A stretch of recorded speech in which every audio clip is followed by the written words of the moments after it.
Te cuento que en Dubái la policía conduce Lamborghinis u otros vehículos de gama similar. Así pueden alcanzar a los que no cumplen las normas de tráfico. También hay cajeros automáticos para retirar lingotes de oro.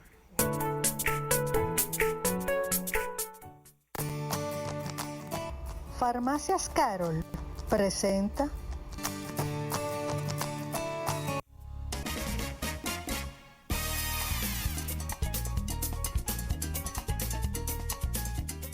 Ustedes oyeron esa cápsula, eso es porque hoy tenemos calidad premium en todo el programa. Por eso está aquí el doctor José Javier Asilis Isaiter. Ahí está riéndose. Bueno, cirujano, le encanta resolver las varices, abrir los estómagos. Bueno, no porque tenemos más de uno, sino de distintas personas. Vamos a aclarar que no es No porque de todo. la gente le encanta escuchar como algo, oye lo que dijo, que tenemos varios estómagos. No, Es- tenemos uno.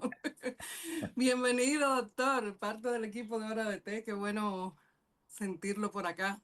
Gracias, Ana Mirta. Siempre es un placer estar en tu programa. De verdad que sí. Gracias, este es el programa de Saskia, yo estoy al servicio. De ambas. Está bien, de ambas. Muy Sí, querida. a quien le damos un saludo, un afectuoso saludo y esperamos que esté por aquí pronto. De mi Y yo parte por allá. también.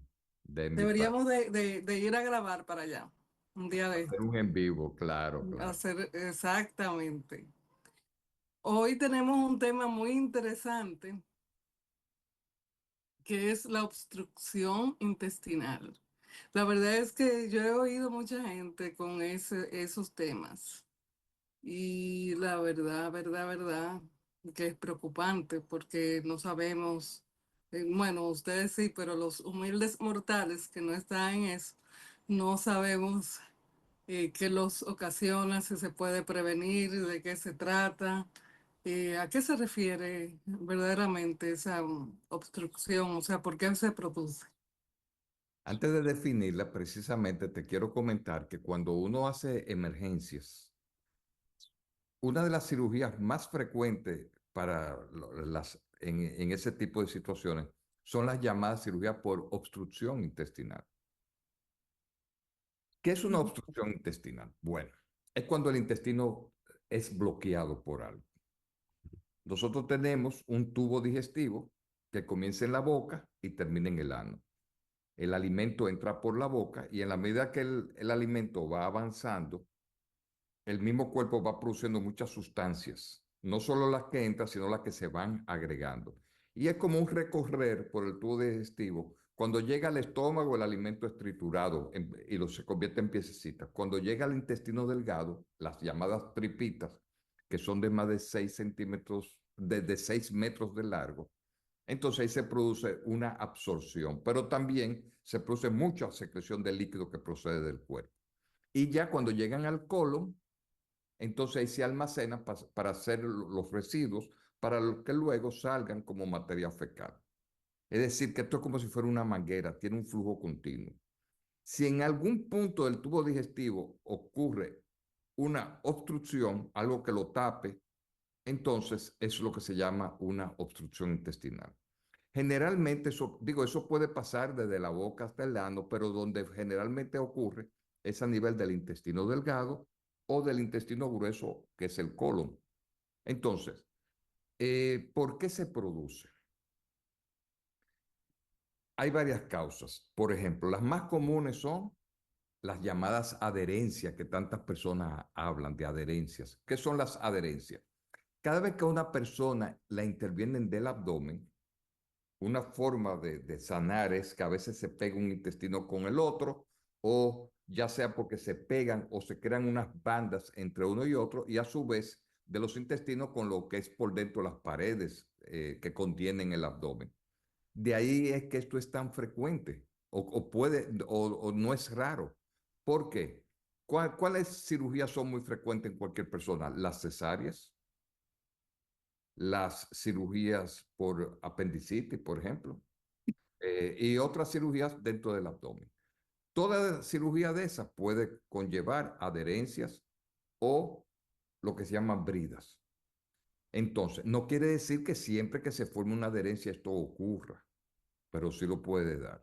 Entonces, ¿cuáles son las causas más comunes? Una de ellas son las adherencias, otras son las hernias.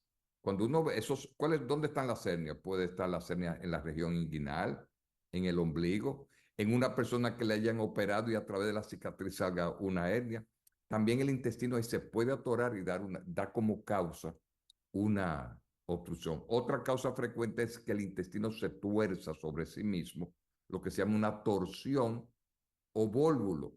Y una cuarta causa importante muchas veces es que se trata de un tumor. Entonces, esas serían las 4 causas más comunes. Ahora, Doctor, y aquí me surge la duda de esos pacientes bariátricos que le cortan, o sea, el que tiene, por ejemplo, el bypass gástrico, se también supone que pueden tener. tiene como menos intestino, o sea, tiene menos probabilidad de No, que... no, no, no, porque fíjate, por ejemplo, por ejemplo, el que se le hace el gastric bypass o derivación gástrica, ese se crea una serie de conexiones entre intestino y estómago que deja unos espacios, hoyitos abiertos donde por ahí se puede meter el intestino. Y es lo que se llamaría una hernia interna. Y uno que otro paciente bariátrico tienen este problema. Ojo, no estoy hablando de cuando quedan estrechos, de que a veces quedan estrechos y lo comen vómito. No estoy hablando de eso. Estoy hablando de que de repente pueden tener hasta una hernia interna. Es decir, el intestino se va por uno de esos hoyitos, esos espacios que crean y da lugar a hernias. Digo, a una obstrucción intestinal. ¿Y cómo una persona sospecha que puede tener una obstrucción intestinal? Por algo muy simple. Comienzan unos dolores intermitentes, lo que llamamos cólicos. Si es en el intestino delgado que está ocurriendo ese problema, el cólico es alrededor del ombligo. Si es en el colon, generalmente es en el bajo vientre o del lado izquierdo abajo. Entonces, es un dolor muy intenso, intermitente, o sea, va y viene. Puede ser cada 15, 20 minutos o a veces más frecuente. Suele acompañarse de náuseas y vómitos. Y hay personas, si la obstrucción es muy lejana, o sea, ya llegando al colon o el mismo colon, que a veces se comienza a crecerle la barriga, porque se va Ujú. acumulando todo y tienen vómitos tardíos. Y el otro que es muy importante, otro dato es cuando dejan de pasar gases, que entonces no es de evacuación, porque la evacuación no tiene que ser una regla de que sea diaria, mucho menos, pero sí los gases. Fíjate que todo el mundo expulsa gases, lo que pasa es que no lo dicen, pero dejan de expulsar gases.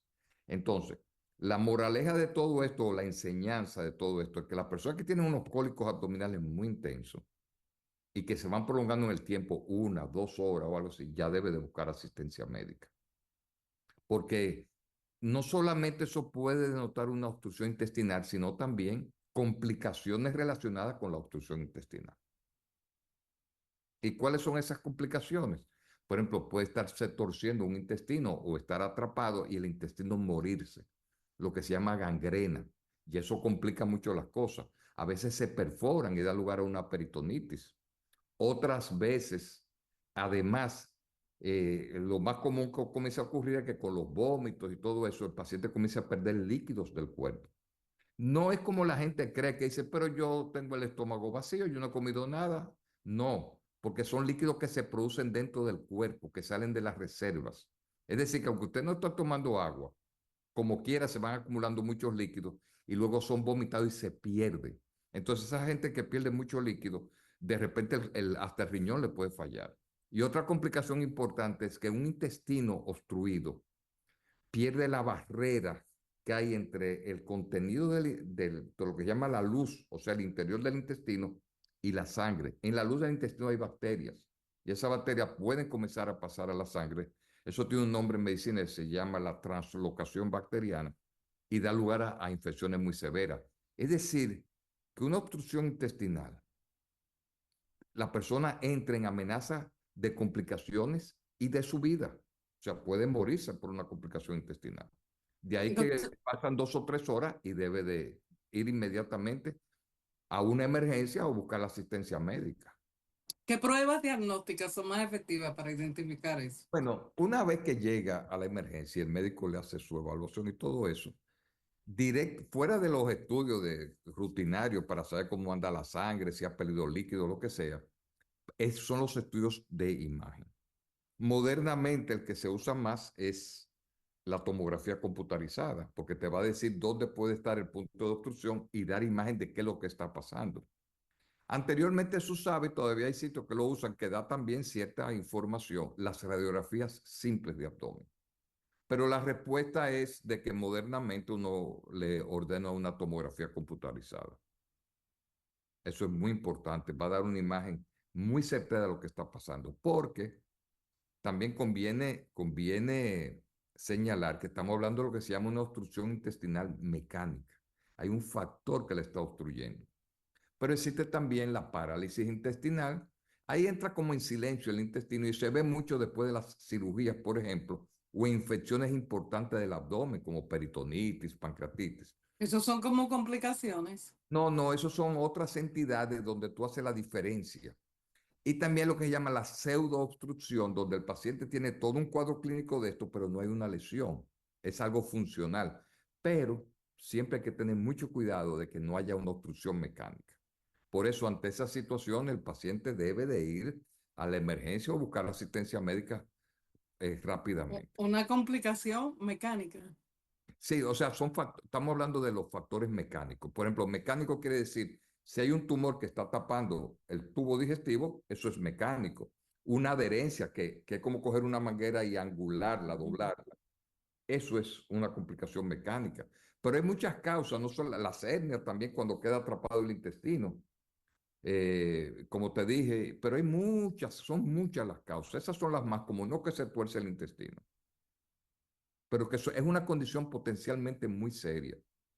Tanto así que hay un adagio en medicina para los pacientes con obstrucción intestinal, que siempre uno lo tiene muy presente. Cuando se decide operar, si es un caso de operarse, el adagio dice, si es de día, no dejes que se ponga el sol. Si es de noche, no dejes que salga el sol.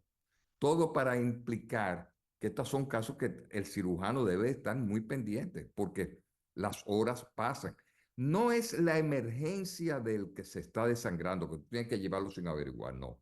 Pero es el paciente que tú tienes que preparar en 1 hora, 2 horas y ya proceder con la cirugía si la necesita.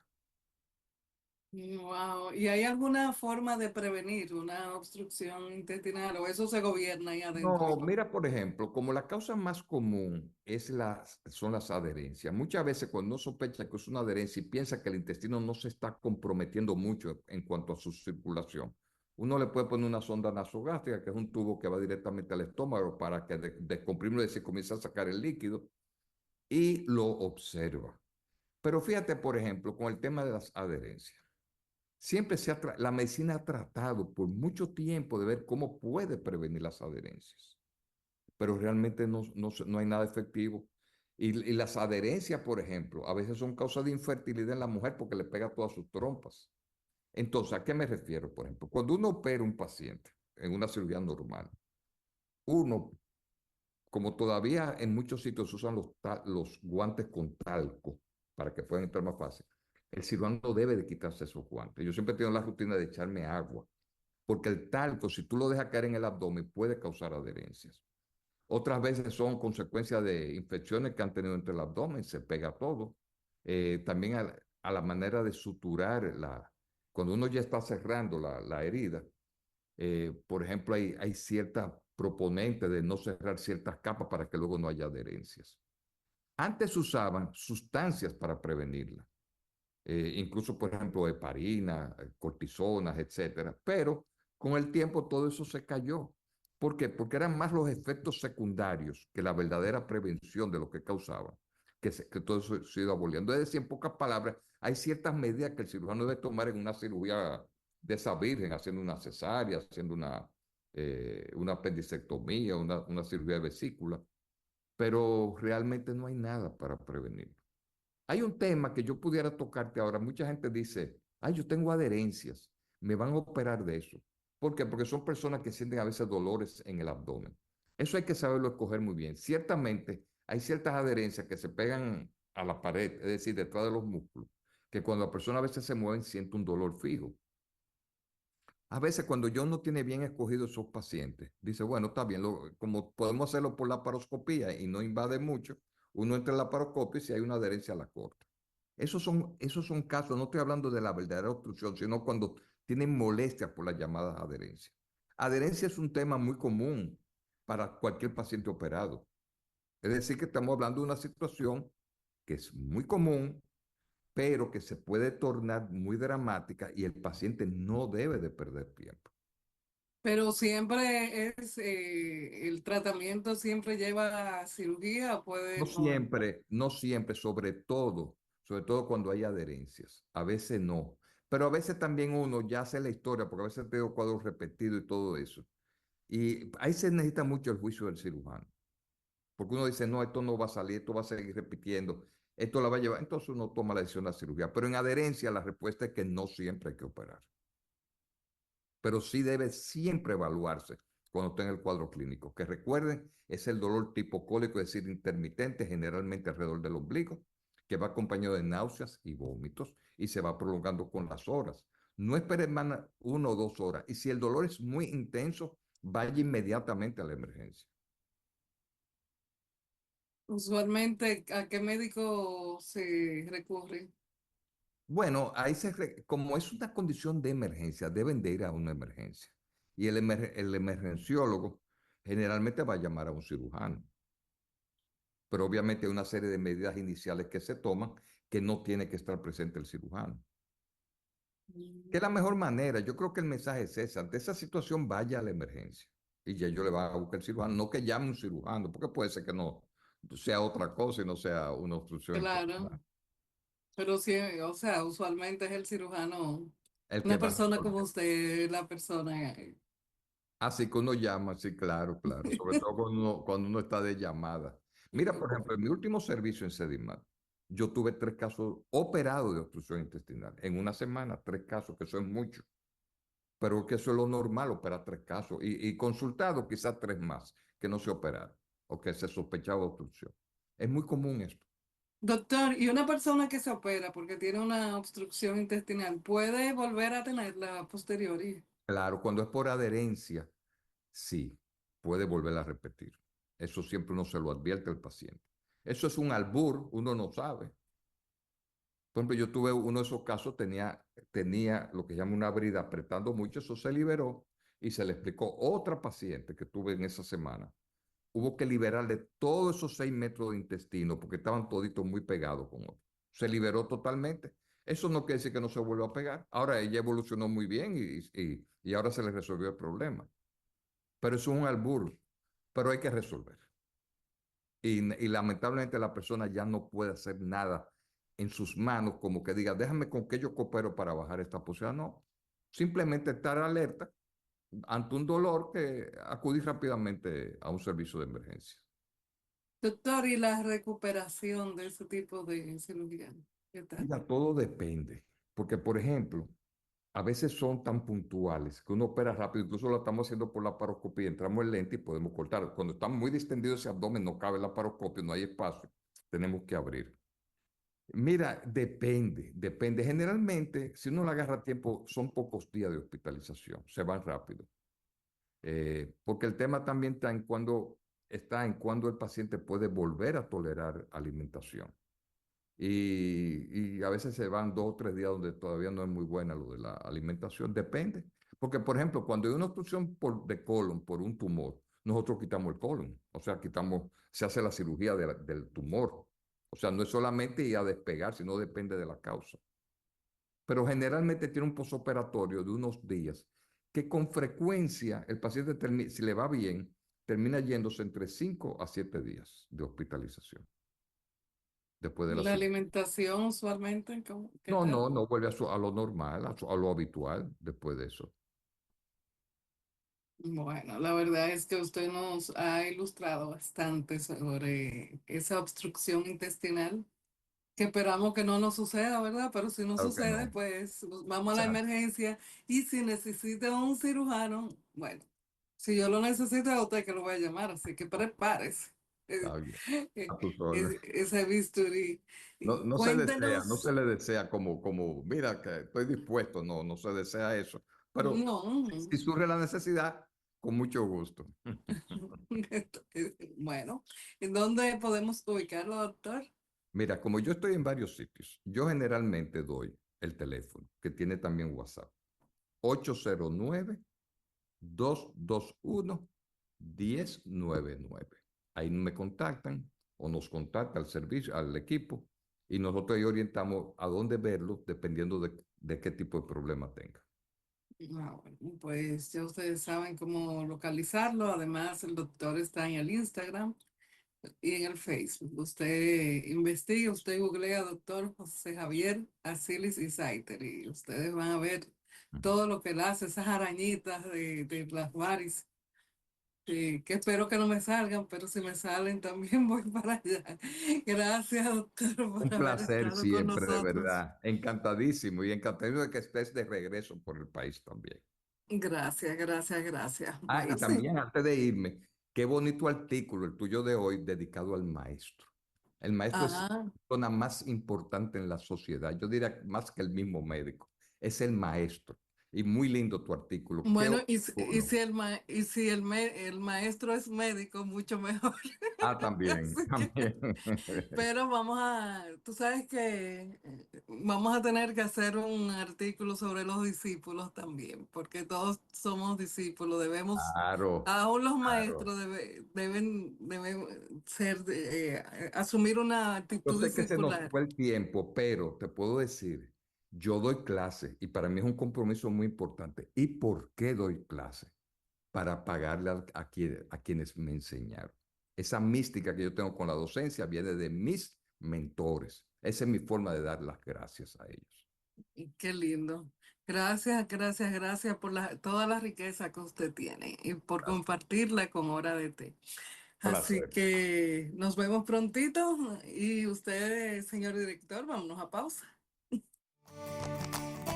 Farmacias Carol presentó